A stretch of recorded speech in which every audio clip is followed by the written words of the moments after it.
नमस्कार, स्वागत है आपका रियल फ्लेवर न्यूज में। मैं हूं आपके साथ अनुराधा शर्मा। अफगानिस्तान में जो हालात बने हैं उनकी लगातार हम खबरें देख रहे हैं। हर तरफ से आ रही तस्वीरें डरा देने वाली हैं और अफगानिस्तान के इन हालातों के लिए सबसे ज्यादा आलोचना अगर किसी की हो रही है तो वो है अमेरिका। आज हम बात करेंगे अमेरिका की दोहरी छवि के बारे में। अमेरिका खुद को दुनिया में लोकतंत्र और मानव अधिकारों का चैंपियन बताता है और अपनी इसी छवि को मजबूत करने के लिए उसने कई देशों में युद्ध भी लड़े।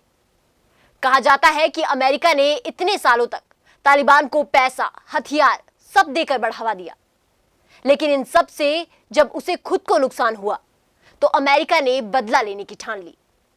लेकिन 20 साल बाद भी अमेरिका को कुछ हासिल नहीं हुआ।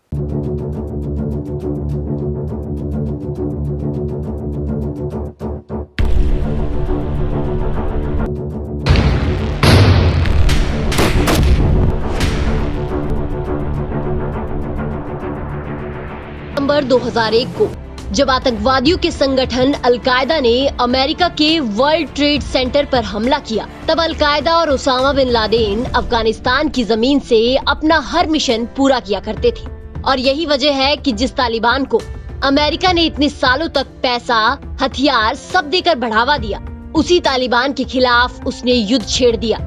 अमेरिका ने युद्ध इसलिए शुरू किया क्योंकि अभी तक तो अमेरिका दुनिया के बाकी देशों में आतंकवाद को फैलाने में मदद कर रहा था और अभी तक उसका अपना कोई नुकसान नहीं हुआ था। पर 9/11 हमले के बाद अमेरिका को इस नुकसान को झेलना पड़ा। जब अमेरिकी लोग उस हमले में मारे गए, तब अमेरिका ने ठान लिया कि वो इसका बदला लेगा।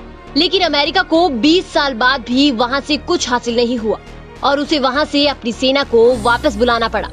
आज हम अमेरिका के उन पहलुओं पर बात करेंगे जिससे ये पता चल सके कि इस देश की दोहरी छवि किस हद तक मानवता को नुकसान पहुंचा सकती है। खुद को सुपर पावरफुल समझकर दुनिया भर में अपना सिक्का जमाने वाले इस देश की सच्चाई से रूबरू होना सबके लिए जरूरी हो गया है। अमेरिका दुनिया में खुद को लोकतंत्र और मानव अधिकारों का बादशाह कहता है और इसी छवि को मजबूत करने के लिए उसने ना जाने कितने देशों में युद्ध करवाए, युद्ध लड़े, अपनी सेना को वहां भेजा और उन देशों को पूरी तरह बर्बाद कर दिया। और ये सब किया केवल मानवता के आधार पर। लेकिन अमेरिका के हाथ इन सभी संघर्षों के बीच कुछ नहीं लगा। अमेरिका वास्तविकता में कमजोर देश है जिसकी सेना कभी भी किसी भी संघर्ष में जीत हासिल नहीं कर सकी है। अमेरिका ने कई देशों में युद्ध लड़े। अगर आप इन सभी युद्धों के बारे में पढ़ेंगे तो आपको ऐसा ही लगेगा कि लोकतंत्र और मानव अधिकारों को बचाने में अमेरिका ने एक जिम्मेदार देश की भूमिका निभाई है। लेकिन अगर आप इनको ढंग से देखेंगे तो आपको समझ आएगा कि अमेरिका ने अपने फायदे और अपनी विदेश नीति को साधने के लिए ये सारे युद्ध लड़े और अपने हितों को पूरा करने के बाद वो इन देशों को उनके हालात पर छोड़कर वापस चला गया। हथियारों का सबसे बड़ा सौदागर ये देश वास्तविकता में डिवाइड एंड रूल की पॉलिसी चलाना जानता है, जिसका उदाहरण है वर्ष 1950 के कोरियाई युद्ध में जब सोवियत संघ और चीन ने उत्तर कोरिया की कम्युनिस्ट ताकतों का साथ दिया तो अमेरिका ने दक्षिण कोरिया का साथ देने का ऐलान कर दिया। कम्युनिस्ट ताकतों के खिलाफ अमेरिका ने अपनी सेना को भेज दिया और ये युद्ध 3 वर्ष चला। इसमें अमेरिकी सेना के 36,574 सैनिक मारे गए और इस युद्ध में लगभग 29 लाख करोड़ रुपए खर्च किए गए। लेकिन इस युद्ध से अमेरिका को कुछ हासिल नहीं हुआ। अमेरिका ने यही गलती वियतनाम में भी दोहराई। वियतनाम को गृह युद्ध से बाहर निकालने और कम्युनिस्ट ताकतों के खिलाफ 1965 में अपने सैनिकों को वियतनाम भेजा। 8 वर्षों के लंबे युद्ध के बाद यहाँ भी कुछ हासिल नहीं हुआ। 6,000 सैनिक यहाँ भी मारे गए और लगभग 64 लाख करोड़ रुपए का खर्चा किया। अफगानिस्तान की तरह वियतनाम युद्ध में भी अमेरिका दक्षिण वियतनाम के लोगों को मरने के लिए छोड़कर भाग निकला था। अमेरिका ने इराक के साथ भी युद्ध लड़ा जो लगभग 7 वर्षों तक चला और इस पर भी करोड़ों रुपए का खर्चा किया गया, लेकिन फिर भी सफलता हाथ नहीं लगी। अमेरिका ने कहा था कि सद्दाम हुसैन के पास केमिकल वेपन्स हैं और इसी के लिए उन्होंने इराक पर हमला कर दिया, लेकिन ऐसा कोई वेपन वहां से बरामद नहीं हुआ।